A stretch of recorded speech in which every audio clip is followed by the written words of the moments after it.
त्याचे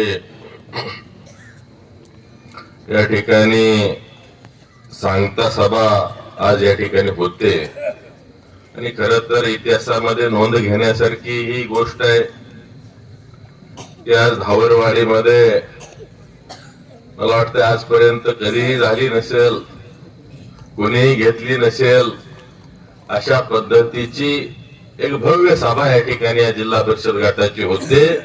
त्याबद्दल आपल्या सर्वांना या ठिकाणी हार्दिक असे धन्यवाद देतो. आज या 5 जिल्हा परिषद गटाबद्दल जर बोलायचं झालं तर आज पूर्वेचा भाग हा बरोबर कृष्णेला जाऊन मिळतोय. पेरले जर गाव बघितलं तर भरपूर पाणी, त्या ठिकाणी नदीला पूर आला तर गावापर्यंत पाणी येतंय अशी परिस्थिती आहे. मधल्या भागामध्ये आलो हायवे ओलांडून की हा सुद्धा सदन भाग आहे. पण आपण जर पश्चिमेच्या बाजूला गेलो तर अगदी आमची साखरवाडी असेल, जंगलवाडी आहे, भगतवाडी आहे, मस्करवाडी ही गावं आज डोंगरावर आहेत. आज यांना जायला आज रस्ते नाहीत, प्यायला व्यवस्थित पाणी नाही, अशा पद्धतीची या ठिकाणी परिस्थिती आहे. आज आमच्या जंगलवाडीला आजही जायला रस्ता नाही. परंतु माझ्या हे लक्षात आल्यानंतर त्या ठिकाणी फक्त 74-75 मत आहेत माझ्या माहितीप्रमाणे. 72 म्हणजे तिथली लोकसंख्या असं म्हणा की 110च असत, त्यापेक्षा जास्त नाही. त्या ठिकाणी पिण्याचं पाणी सुद्धा नव्हतं. आपण त्या जंगलवाडीला आजपर्यंत रस्ते आणि पिण्याच्या पाण्यासाठी जवळपास 76 लाख रुपये त्या ठिकाणी मी टाकले. 72 मताला 76 लाख रुपये टाकले. मी मतदान किती कधी बघत नाही. आज मी जर आज लोकप्रतिनिधी आहे तर माझं काम आहे त्या लोकांना पाणी देणं, त्यांना लाईट देणं, त्यांना रस्ते देणं, त्यांना रोजगार देणं आणि त्याला जगाशी जोडणं हे माझं काम आहे. आणि त्या अनुषंगानं आज भगतवाडी सारखं गाव आहे. मला आज सांगा, ते समोरचे उमेदवार आहेत, त्यांच्या गावाचा नाही तर त्यांच्या वार्डाचा बाहेर येतो. आज तुम्हाला 25 वर्ष तुम्ही नेतृत्व करताय. तुमचे ज्या नेतृत्वाच्या अंडर तुम्ही काम करताय ते या जिल्ह्याचे पालकमंत्री होते, ते 25 वर्ष आमदार होते. तुम्हाला तो रस्ता देता आला नाही, त्यासाठी भारतीय जनता पार्टीचं सरकार यावं लागलं आणि त्यानंतर तिथं भगतवाडीला रस्ता झाला. आज इंद्राई माता आपल्यासाठी सर्वांसाठी अतिशय एक प्रेरणास्थान आहे, एक आपल्यासाठी एक धार्मिक स्थान आहे. आज तिथं जायला सुद्धा मोटरसायकल कशी तरी जात होती. आज तुम्ही बघा असा रस्ता त्या इंद्राई मातेजवळ करतोय की अगदी मारुती सारखी 800ची कार सुद्धा तिथपर्यंत पोहोचली पाहिजे. हा बदल कशाने झाला तर या ठिकाणी केंद्रामध्ये भारतीय जनता पार्टीचं सरकार आलं, राज्यामध्ये भारतीय जनता पार्टीचं सरकार आलं आणि तेच सरकार आता आपल्याला त्याच पद्धतीनं जिल्हा परिषद मध्ये भारतीय जनता पार्टीची सत्ता आणायची आणि पंचायत समितीमध्ये सुद्धा आपल्याला भारतीय जनता पार्टीची सत्ता आणायची. त्यासाठी हा सगळा खटाटोप चाललेला आहे आपला. आज जंगलवाडीच्या सुद्धा रस्त्याचं सर्वेक्षण केलेलं आहे.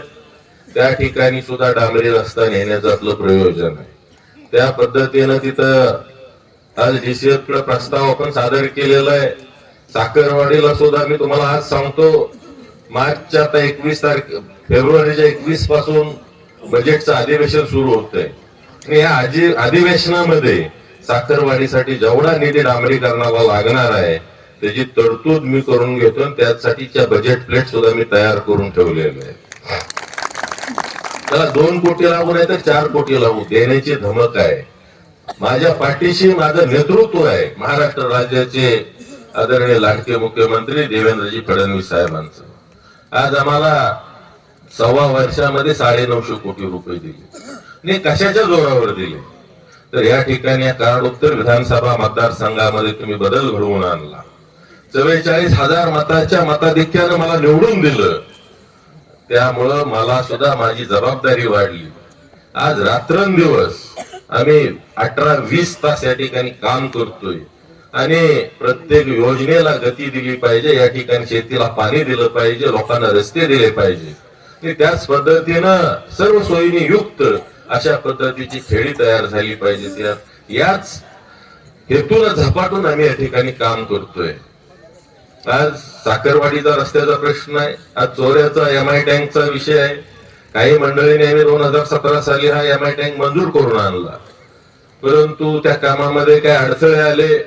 आता आपण येणाऱ्या या बजेटमध्ये त्यासाठीची आर्थिक तरतूद करतोय, त्याच्यासाठी सुधारित प्रशासकीय मान्यता घेतोय आणि त्या माध्यमातून या विभागामध्ये एवढ्या मोठ्या प्रमाणावर पाऊस पडतो, तिथली पाण्याची गरज आपली आपण सुद्धा भागली पाहिजे.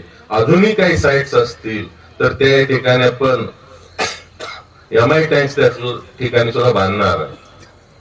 असा नैसर्गिक दृष्ट्या अतिशय अवघड क्षेत्र आणि सुगम क्षेत्र अशा पद्धतीचा हा मतदारसंघ आहे. आणि भाऊ, तुम्हाला येणाऱ्या काळामध्ये या मतदारसंघाचं नेतृत्व करायचे आहे, कारण आज ही समोर जनता आहे आणि जी व्यासपीठावर माणसं आहेत ही 100% मला जेवढं लीड या ठिकाणी विधानसभेला मिळालं होतं त्याच्यापेक्षा जास्तीचं लीड तुम्हाला 100% ही सगळी मंडळी देणार आहे. आज जर आपण बघितलं तर या विभागाचा फार महत्वाचा असा प्रश्न होता आणि त्या अनुषंगाने एक गोष्ट मी तुम्हाला सांगतो. त्या ठिकाणी पाल इंदोरी उपसा सिंचन योजना 100 मीटर हेडला करायची बऱ्याच वर्षाची मागणी होती आणि तत्कालीन लोकप्रतिनिधी म्हणायचे तारळी धरणामध्ये पाणी नाही. पाणी आहे पण ते पाणी वाटप झाले, शिल्लक नाही, पाणी देऊ शकत नाही. मग त्यांची जी काय बाजूची मंडळी ती गावात यायची ती सांगत सुटायची तारळी धरणात पाणी नाही आणि पाणी आरक्षित होऊ शकत नाही, त्यामुळं आपल्याला इथं पाणी देता येणार नाही. आणि हीच मंडळी परत गावामध्ये प्रचार करत सुटायची. लोक पण म्हणायचे आता नाही तर शिल्लक नाही मिळणार, का तर सगळं निगेटिव्ह होतं, कुठलंच पॉझिटिव्ह विषय नाही. समृद्धी बाबाने सांगितल्यासारखं मैत्रिणीचा किस्सा. पण काही मंडळींची भावनाच नव्हती तर पाणी यावं, पाणी आलं पाहिजे. निगडी म्हणून गाव होतं. 2012 साली माझ्या मातोश्री जिल्हा परिषद सदस्य झाल्या आणि एकमेव असं गाव होतं की आडातनं पाणी उपसायचं आणि ती पाणी डोक्यावरनं ते सगळ्यांच्या माता भगिनीने न्यायचं.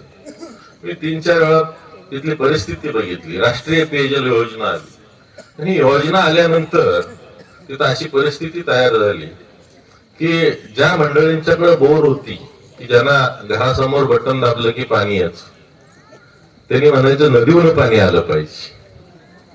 आणि ज्यांना खरंच पाण्याची गरज होती ते म्हणायचे आम्हाला विहिरीला आम्ही जागा दान केलेली, आम्हाला तिथनं पाणी द्या. मी थोडस या खोलात गेलो, नक्की परिस्थिती काय म्हणलं. निमगाव नाही, 25% म्हणतात नदीहून आलं पाहिजे, 75% ज्याला खरी गरज आहे ते म्हणतात विहिरीहून झालं पाहिजे. मग एकदा मी जरा माहिती घेतल्या माझ्या लक्षात आलं की ज्यांना पाण्याची गरज नाही, ज्यांनी आपापल्या बोर काढलेत, ज्यांना शुद्ध स्वच्छ पाणी मिळतंय, तीच परिस्थिती बरोबर ह्या विभागाची मी तुम्हाला सांगतो. आज जर तुम्हाला पाणी द्यायचे आहे तर पाणी देणाऱ्यांच्या बरोबर जायला पाहिजे का तुम्हाला दुष्काळ ठेवणाऱ्यांच्या बरोबर जायला पाहिजे.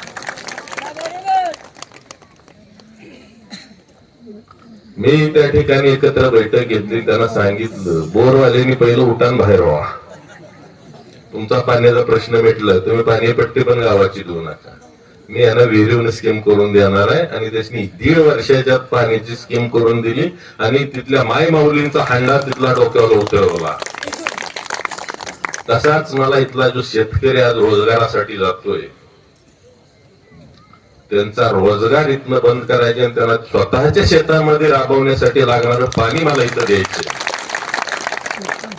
त्यामुळं या प्रवृत्ती तुम्ही ओळखा.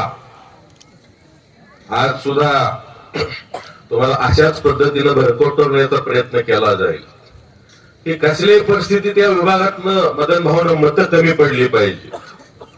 आणि तुम्ही बघता एखाद्या वार्डात जर ग्रामपंचायतला कमी मतं पडली की शेजारच्या वार्डात कॉन्क्रीट दिसणार आणि दुसऱ्या वार्डात चिखलातनं जाणार. मग आपल्याला चिखलातनं जायचे का कॉन्क्रीट वरनं जायचे. आणि आता तुम्हाला चिखलाच्या दिशेने न्यायचं जे काही चाललेलं आहे, काही मंडळीने वेळा उचलला आहे, तर त्या भूलथापांना कदापि आपण बळी पडू नका.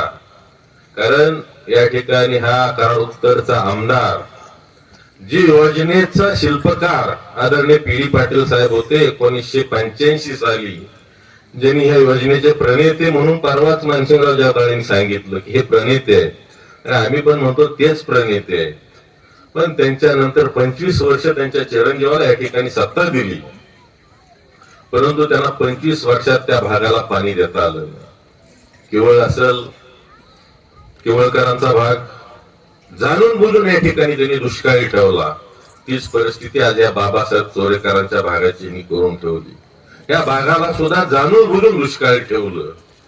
त्यांचे चिरंजीव 25 वर्ष आमदार होते, परंतु वडिलांचा जे काही स्वप्न होतं ते त्यांना पूर्ण करता आलं नाही. त्यासाठी मला आमदार व्हावं लागलं. हनबरवाडी टप्पा 1 चालू झाला. हनबरवाडी दुसऱ्या टप्प्यासाठी सुधारित प्रशासकीय मान्यता 203 कोटीची आणली. तर त्या दुसऱ्या टप्प्याचं सुद्धा टेंडर झालंय, फक्त इलेक्शनमुळे ओपन झालेलं नाही. ती सुद्धा योजना येणाऱ्या 1.5 वर्षामध्ये मी सांगतो तुम्हाला पूर्ण केल्याशिवाय मी गप्प बसणार नाही. तीच परिस्थिती धनगरवाडी योजनेची होती. आमदार झाल्यानंतर पहिल्या टप्प्याचं पाणी काढलं. आज कालचा दिवस तुमच्याकडे मोबाईलवर सगळ्यांच्या आला असेल. काल टप्पा क्रमांक 2चं पाणी आपण धनगरवाडी योजनेचं काढलंय. पाणी आरवीपर्यंत निकडं पाक अगदी तुमच्या वाण्याच्या वाडीपर्यंत, हनबरवाडीपर्यंत ते पाणी येतंय. आज तुम्ही स्वतः पालकमंत्री होता, तुम्हाला का नाही पाणी देता आलं? मुळात तरी तर तुम्हाला त्यातलं काही कळत नाही, हा एक विषय असू शकतो, किंवा तुमचं काही चालत नाही, हा एक विषय असू शकतो. आज तुम्हाला सुद्धा संधी दिली होती लोकांनी. पालकमंत्री म्हणून तुम्ही 2.5 वर्ष या ठिकाणी या जिल्ह्याचे राहिला. जर आज हा मनोज घोरपडे पाणी आणू शकतो तर तुम्ही पण आणू शकला असता, परंतु तुमची ती इच्छा नव्हती. आणि त्यामुळे तुम्हाला एक माहित होतं की लोकांना जर आपण पाण्यापासून वंचित ठेवलं, त्यांना गरीब ठेवलं, तर कुठला तरी एखादा टाग्या हाताशी धरून पाहिजे त्यावेळेला इकडची मतं इकडं, इकडची मतं इकडं करायची, आपला स्वार्थ साधायचा आणि परत एकदा त्या विधानसभेच्या जाऊन खुर्चीवर बसायचं. आता त्या खुर्चीचा विषय सुटला. आणि मगाशी सांगितलं रहिमतपूर मध्ये ऐतिहासिक परिवर्तन झालं. मला काही घडी असं म्हणायची तुमच्या खालच्या 20 सीट येतील पण वरची सीट येणार नाही. अरे म्हणलं काय कोण ताम्रपट घेऊन आलाय? मग 15 दिवस मुक्काम ठोकला, सोडला नाही, पण करेक्ट कार्यक्रमच करून आलो तिथे. आज सुद्धा मी तुम्हाला सांगू इच्छितो, या पाल जिल्हा परिषद गटाचा जिल्हा परिषद सदस्य हा भारतीय जनता पार्टीचाच होणार आहे. आणि ते करण्याचं काम तुम्ही करायचंय. कारण जी ताळी नदीवरची पाल इंदोली उपसा सिंचन योजना ही 100 मीटर हेड 100 मीटर हेड, माझं बी डोकं फिरलं होतं. म्हणलं कुठलं 100 मीटर हेड काढलंय काय कळत नाही. अहो की त्याचा व्यवस्थित अभ्यास केला.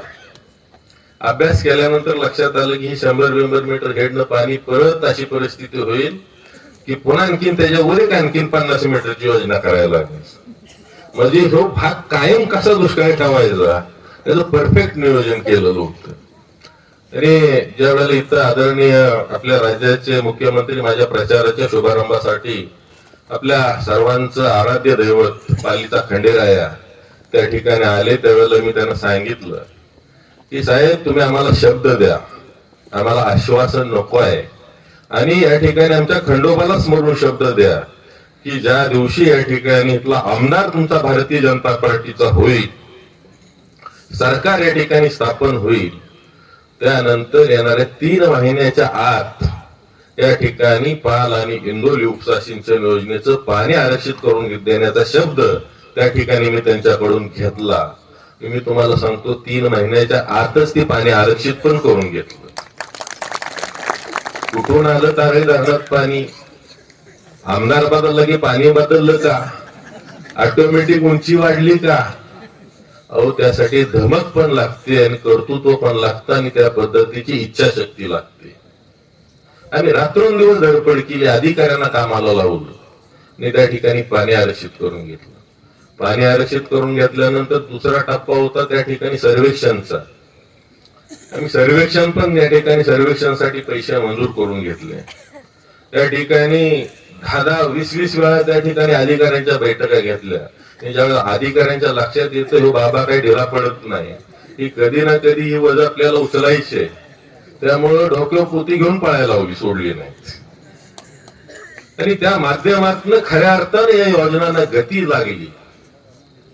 आज जर आपण बघितलं तर ह्याचं सर्वेक्षण पूर्ण झालंय. आपण 145 मीटर हेडला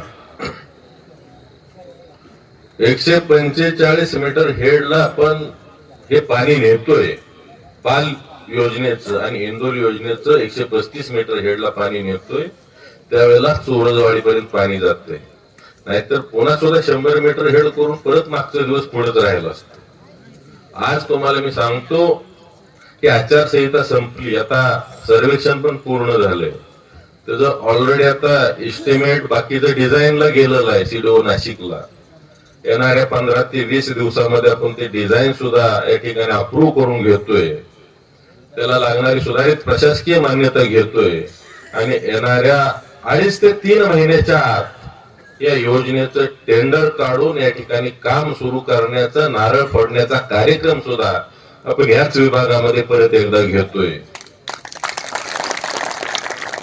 पण त्यासाठी जसं मला आमदार व्हावं लागलं तसं मदन भाऊला जिल्हा परिषद सदस्य व्हावं लागणार आहे, हे सुद्धा लक्षात ठेवा. त्यामुळं तुतारीच्या नादाला जर लागाल तर मागचे दिवस पुढे यायला जास्त वेळ लागणार. का तर आज आपण बघतोय की ना केंद्रात तुतारी कुठं आहे, ना राज्यात कुठं तुतारी आहे, ना जिल्ह्यात कुठं आता राहणार आहे. कारण 5 मतदारसंघ कराड उत्तर मधले 5 मान मधले लढत आहेत. बाकी ठिकाणी तुतारी गायब. हेसनीच माहित नाही कुठं आहेत. म्हणजे जी दिशाहीन स्वतः आहेत. आणि मला त्यांच्या मागे जाणाऱ्यांचं फार कौतुक करावं वाटतं की ज्याला माहित नाही पुढे जाऊन आपण कुठं कुठल्या खड्ड्यात जाणार आहे, डबऱ्यात जाणार आहे, त्या गाडीत जाऊन ही बसली. अरे काय कार्यकर्ता कोणाला म्हणायचं. आज या विभागामध्ये आजही आदरानं बाबासाहेब चोरेकरांचं नाव घेतलं जातं. त्या महान व्यक्तीनं या ठिकाणी या विभागाचा कायापालट करण्याच्या दृष्टिकोनातून त्या काळामध्ये आधुनिक विचार जोपासले. आणि आज आपण काय करतो ह्याचं आपण आत्मपरीक्षण करणं गरजेचं आहे. आज ज्या भागाला पाणी मिळणार आहे त्या भागाला पाणी मिळणार आहे तर एखाद्यानं असा विचार केला असता की मला पाण्याच्या दिशेनं माझा भाग नेला पाहिजे. तुम्ही कुठल्या बाजूने नेताय, ज्यांनी 25-40 वर्ष दुष्काळी भाग ठेवला त्यांच्या मागे तुम्ही निघाला. आज कार्यकर्ता चांगला कुठला असतो, जो आपल्या कुटुंबाचं, आपल्या वार्डाचं, आपल्या गावाचं, आपल्या विभागाचं भलं कशात आहे हे बघणारा कार्यकर्ता हा सच्चा कार्यकर्ता आणि त्याला समाजाविषयी आत्मीयता तळमळ असणारा कार्यकर्ता म्हणायचे. कुठेतरी किरकोळ काही गोष्टींवर कोणाच्याही मागे जर तुम्ही समाजाला न्यायचा प्रयत्न केला तर बाबांनो हे पब्लिक है, सब जानती है. कारण आज नेत्यांच्या पेक्षा मतदार फार हुशार आहे. कुठं काही जरी झालं तरी दिसताना निकालात सगळीकडे कमळच दिसतंय. तुम्ही नगरपालिकेला बघितलं, महापालिकेला बघितलं, नेता मागा असू दे नाहीतर नसू दे, निवडून येणार कमळ. का तर सर्वसामान्य जनता या ठिकाणी पाठीशी आहे. त्यामुळं आपल्याला जर ही सर्व कामं करायची असतील तर मला सुद्धा तिथं गेल्यावर आता विचार मारायची, बाबा तुम्ही 950 कोटी रुपये नेले, तुमचे पंचायत समितीचे सदस्य किती निवडून आले, जिल्हा परिषदचे सदस्य किती निवडून आले, सर्वच्या सर्व आले तर पुन्हा आणखीन 5,000 कोटी 5 वर्षात घेऊन जा, नाही आले तर मग परत मागच्या आमदारागत राहा. ही परिस्थिती होणार आहे. त्यामुळं तूच आहेस तुझ्या जीवनाचा शिल्पकार. आज आपण गाडी वरनं खाली डायरेक्ट दरीत सोडायची का व्यवस्थित खाली उतरवायची ही शेवटी आपल्या हातात स्टेअरिंग आहे, आपल्या हातात बटन आहे. आणि 7 तारखेला बरोबर तुम्ही कमळ चिन्हासमोरील बटन दाबलं तर ऑटोमॅटिक त्या दाबलेल्या बटनानच पाणी ह्या सगळ्या शिवारात खेळणार आहे. त्यामुळं काय नाही, काय मंडळी येतील, काय मंडळींनी सवय आहे दम द्यायचा, पण दम घेऊन कोणाचा घ्यायचा नाही, मला लगेच फोन करायचा, लगेच व्यवस्था, बाकीचा विषय नाही. अरे ज्या वेळेला तुमच्यावर आमदार नव्हता त्यावेळेला तुम्ही डरला नाही, थांबला नाही.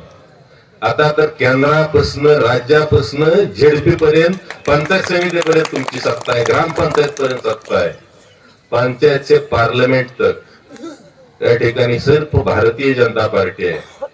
त्यामुळं उद्याचा इथला होणारा पंचायत समिती आणि जिल्हा परिषदचा सदस्य हा भारतीय जनता पार्टीचा झाला पाहिजे.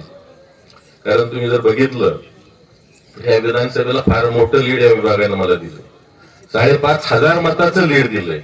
त्यामुळे मदन भाऊ तिथनं पुढे मोजायचं, यात परत बेरीज फार झालेली आहे. आज व्यासपीठावरती बेरीज दिसते तुम्हाला, यातली व्यासपीठ नेमकं व्यासपीठ नव्हतं आपल्या बरोबर, डबल झालंय. म्हणजे मताधिक्य किती असेल तुम्ही गेस करू शकणार नाही, त्यापेक्षा जास्त मताधिक्य असेल. बरं, मदन भाऊ काय कुठल्याच गोष्टीला ढिला पडत नाही आणि जवळपास वर्ष झालं व्यायाम चालू आहे. बाकीचं गडी मैदानात याचं का नाही याचं का नाही असं चाललं होतं, पण मी त्यांना आधीच सांगितलं होतं हेच गडी येणार, दुसरा येणार नाही. त्याची सवय नग नग नग नग करायचं आणि परत मीच लय आग्रह झाला, आता काय करायचं. आणि थोडंफार काय अलीकडे जरा पक्ष भरपूर झालेत, बऱ्यापैकी फायनान्स पण अलीकडे होतो, त्यामुळे बाकीचे पण काही एलिमेंट आता यायला लागले. तर त्यांचं मी नाव सुद्धा घेत नाही, का तर जी रेस मध्येच नाही त्याचं नाव घेऊन कशाला रेस मध्ये आणायचं. त्यामुळे मत अजिबात वाया घालवू नका. फक्त भारतीय जनता पार्टीचं कमळ याच ठिकाणी येणाऱ्या 7 तारखेला आपण 100% सर्वजण मत द्याल. आज आमच्या लाडक्या बहिणी त्यावेळेला वाटत होतं काय याला विधानसभेला बदल होईल का नाही, नादाला लागावं का नाही लागावं, पण आता बदल झालाय. त्यामुळे माणसं म्हणजे त्याला सुटलोय, आता काय अडचण नाही. त्यामुळे ह्यांच्या दबावाला काही बळी पडायचा काही विषय येत नाही. खरं तर आज आपल्याला या भागाच्या भविष्याच्या दृष्टिकोनातून बाल इंदोरी उपसा सिंचन योजना तर मंजूर झालेलीच आहे, त्याला मी तुम्हाला सांगतो टेंडर 3 महिन्यात काढणारच आहे. पण एवढं मोठं मताधिक्य द्या की मला सुद्धा त्या 3च्या आत कसं टायमिंग आणता येईल आणि योजना पुढच्या 1 वर्षाच्यात कशी पूर्ण करता येईल या दृष्टिकोनातून ताकद द्या. आणि या ताकदीच्या आधारावर 100% या सर्व गोष्टी शक्य आहेत. ही ज्यांना 40 वर्ष जमलं नाही ती मी 6 वर्षात करून दाखवली आणि तुम्ही बघितलंय. आणि तेवढंच नाही तर सातारा तालुक्यात सुद्धा त्या गणेशवाडी योजना चालू झाली बघा, 6 महिन्यात त्याचं पाणी काढतोय. समृद्धी बाबाच्या रानात जाते ती पाणी बरोबर. उरमोडी कॅनॉलच्या वरचा भाग आहे. तसेच आज काशी असेल त्याच पद्धतीनं समर्थ उपसा सिंचन योजना त्याचं सुद्धा 70 कोटीचं टेंडर काढलंय. अगदी नागझरीला सुद्धा म्हणायचे पाणी कोण देऊ शकत नाही, तिथं सुद्धा मी पाणी आरक्षित करून आणतोय. त्यामुळं खरं तर अतिशय पुण्याचं काम करण्यासाठी त्या ठिकाणी ईश्वरानं मला ही संधी दिलेली आहे. या संधीचं मी सोनं करतोय. तसंच आपण सुद्धा इथून पुढच्या काळामध्ये भारतीय जनता पार्टीच्या उमेदवारांना मोठ्या मताधिक्यानं निवडून आणून या संधीचं सोनं कराल अशी या ठिकाणी अपेक्षा व्यक्त करून थांबतो. जय हिंद, जय महाराष्ट्र.